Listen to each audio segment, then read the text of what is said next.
കൊട്ടിഘോഷങ്ങൾ കുറവാണെങ്കിലും വീറും വാശിയുമുള്ള തെരഞ്ഞെടുപ്പാണ് പുതുച്ചേരിയുടെ ഭാഗമായ മാഹിയിലും നടക്കുന്നത്. കോൺഗ്രസിനും ലീഗിനും വെവ്വേറെ സ്ഥാനാർത്ഥികളുണ്ട് ഇത്തവണ മാഹിയിൽ. വേറെയുമുണ്ട് മാഹിയിലെ തെരഞ്ഞെടുപ്പിന് പ്രത്യേകതകൾ. കാണാം മാഹിയിലെ തെരഞ്ഞെടുപ്പ് വിശേഷങ്ങൾ. ഹോർഡിങ്ങുകൾ, ബോർഡുകൾ, ചുമരെഴുത്തുകൾ. മാഹി പാലത്തിനപ്പുറം തെരഞ്ഞെടുപ്പ് കാഴ്ചകളിൽ ഇവയൊന്നും കാണാനാവില്ല. കോൺഗ്രസും മുസ്ലിം ലീഗും പരസ്പരം മത്സരിക്കുന്നതാണ് രാഷ്ട്രീയ കൗതുകം. ഇത്തവണ പൊടിപാറുന്ന പോരാട്ടമാണ് മാഹിയിൽ പുതുച്ചേരി നിയമസഭാ തെരഞ്ഞെടുപ്പിന്റെ ഭാഗമായി നടക്കുന്നത്. കാണാം മാഹിയുടെ തെരഞ്ഞെടുപ്പ് വിശേഷങ്ങൾ. പല ബ്രാൻഡിൽ ജനവിധി തേടുന്ന ഇന്ത്യ മുന്നണിയെ കാണാം മാഹിയിൽ. കോൺഗ്രസിന്റെ കൈപ്പത്തിയിലും ലീഗിന്റെ ഏണിയിലും CPIMന്റെ പിന്തുണയുള്ള സ്വതന്ത്രനായും സ്ഥാനാർത്ഥികളുണ്ട് ഇവിടെ.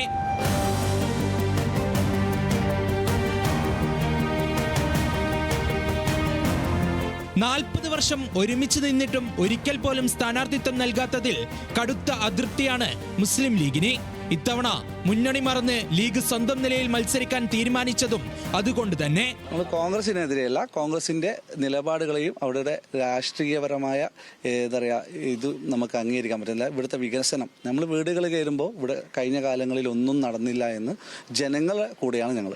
അവർ ആരും എതിർത്തിട്ടല്ല നമ്മൾ മത്സരിക്കുന്നത്, ജനങ്ങൾക്ക് വേണ്ടി മത്സരിക്കുക. കോൺഗ്രസിന്റെ കൂടെ എന്നുള്ള ഒരു മുന്നണി സംവിധാനത്തിലുള്ള രണ്ടാം കക്ഷിയാണ് പ്രത്യേകിച്ചിട്ട് ഇവിടെ മാഹിയിൽ. പക്ഷെ ആ രണ്ടാം കക്ഷി എന്നുള്ള രീതിയിൽ കക്ഷിയിലുള്ള ആളുകളെ പരിഗണിക്കാൻ പറ്റാത്ത ആളുകൾക്ക് എങ്ങനെയാണ് ജനങ്ങളെ പരിഗണിക്കാൻ പറ്റുക?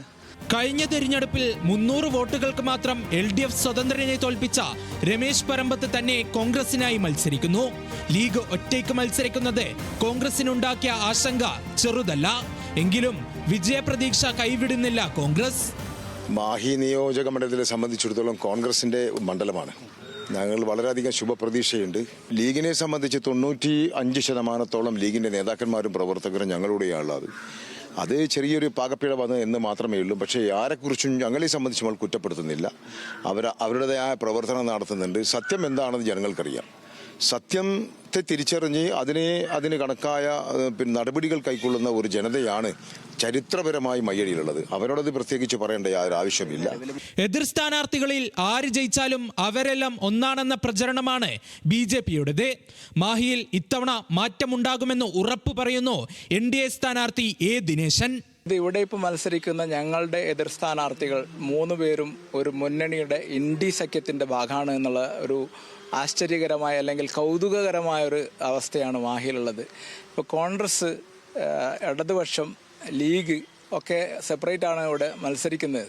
അപ്പോൾ ഇവർ ജയിക്കുകയാണെങ്കിൽ, 3 ആൾ ജയിക്കുകയാണെങ്കിലും പോണ്ടിച്ചേരിയിലെത്തിയാൽ ഇവരൊരു മുന്നണിയുടെ ഭാഗമായി ഒറ്റക്കെട്ടായി പ്രവർത്തിക്കേണ്ടി വരും. ഇതിൽ കോൺഗ്രസ് ഇവിടെ ഓൾറെഡി ലീഗ് വന്നതോടുകൂടി പരാജയം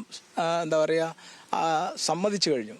അപ്പോൾ ഇവിടെ ആകെ ജനങ്ങൾക്കുള്ള ഒരു പ്രതീക്ഷ NDAയുടെ സ്ഥാനാർത്ഥിയിലാണ്, എന്നിലാണ്. തികഞ്ഞ പ്രതീക്ഷയിൽ CPIM പിന്തുണയുള്ള സ്വതന്ത്രൻ അഡ്വക്കേറ്റ് T അശോക് കുമാറും മത്സര രംഗത്തുണ്ട്.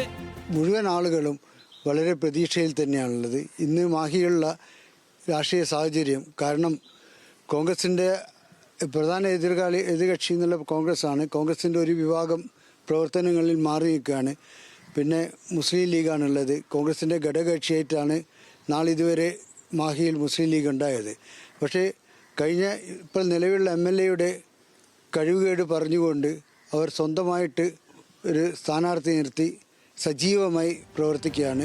മദ്യശാലകളും പെട്രോൾ പമ്പുകളും തൊട്ടുരുമി നിൽക്കുന്ന മാഹിയിൽ എവിടെയും പക്ഷേ ഒരു സ്ഥാനാർത്ഥിയുടെ പോലും ബോർഡുകളോ ചുവരെഴുത്തുകളോ കാണാൻ കഴിയില്ല. തലങ്ങും വിലങ്ങും പായുന്ന അനൗൺസ്മെന്റ് വാഹനങ്ങളിലും ബോർഡുകളില്ല. ചുവരെഴുത്തുകളെല്ലാം ഈ മണ്ണിൽ കാണാ കാഴ്ച. 30 മണ്ഡലങ്ങളുള്ള പുതുച്ചേരിയുടെ ഭാഗമായ മാഹിയിൽ 29,000 വോട്ടർമാർ മാത്രമാണുള്ളത്. ബഹളങ്ങൾ ഏതുമില്ലാതെ തിരഞ്ഞെടുപ്പ് പ്രചാരണം പൊടിപൊടിക്കുന്ന മാഹിയിൽ കാറ്റെങ്ങോട്ടെന്നത് കണ്ടു തന്നെ അറിയണം. മാഹിയിൽ നിന്നും മോനിഷ് മോഹനോടൊപ്പം നിഖിൽ അളവൂർ, ന്യൂസ് മലയാളം.